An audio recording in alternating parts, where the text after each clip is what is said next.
Hello, wonderful viewers. Lovely to see you. It's 9:45 here in my Sky office, and welcome to Coach on the Rocks. So great to see you.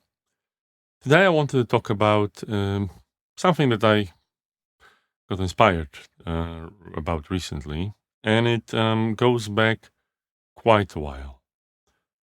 So, years and years ago, before I became a leadership coach, even before I was a line manager, I led a portfolio of project for a given client, and one of the people that was working in one of my teams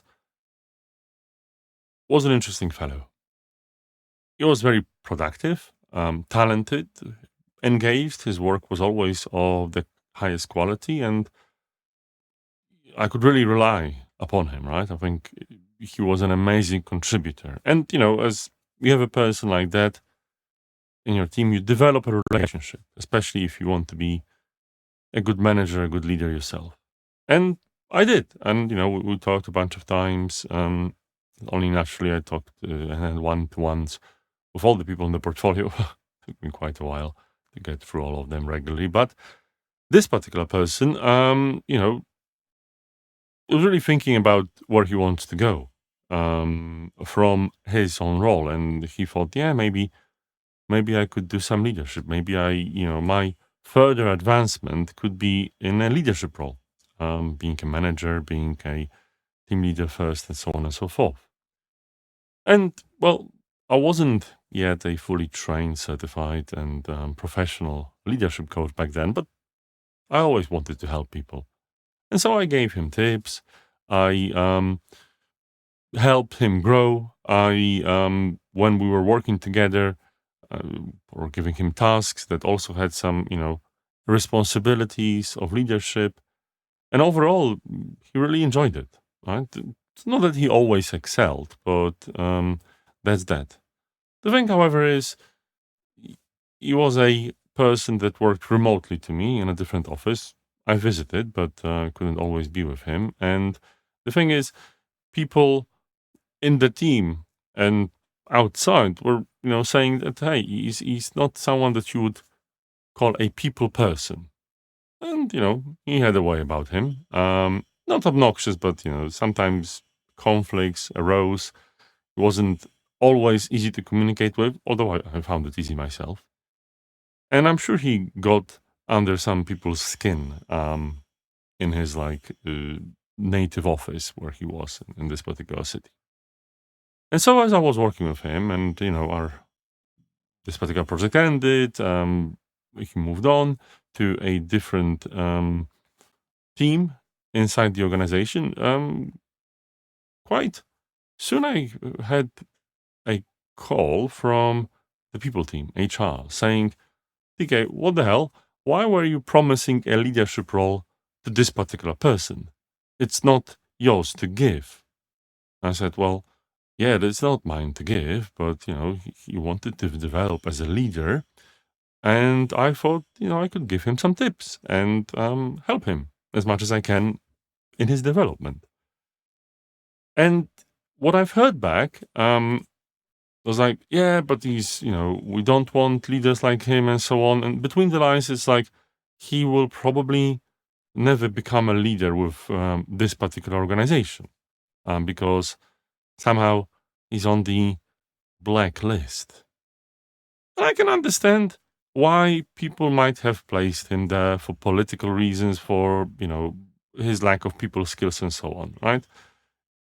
Nasty, but maybe understandable.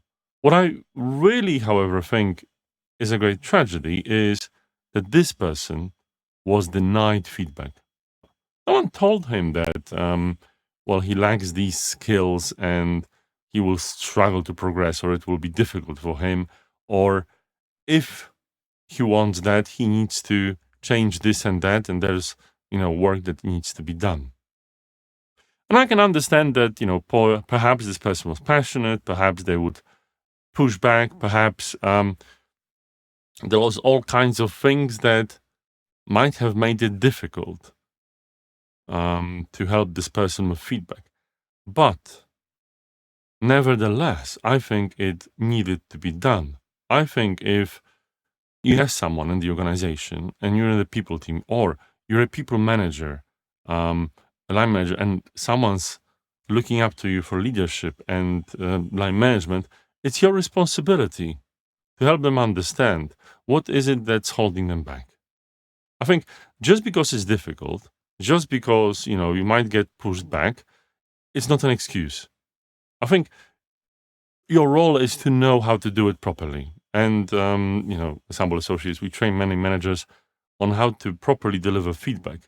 But the important thing here is whether you are skilled or not, you can always, prepare. You can always really get yourself into a situation when you can do it.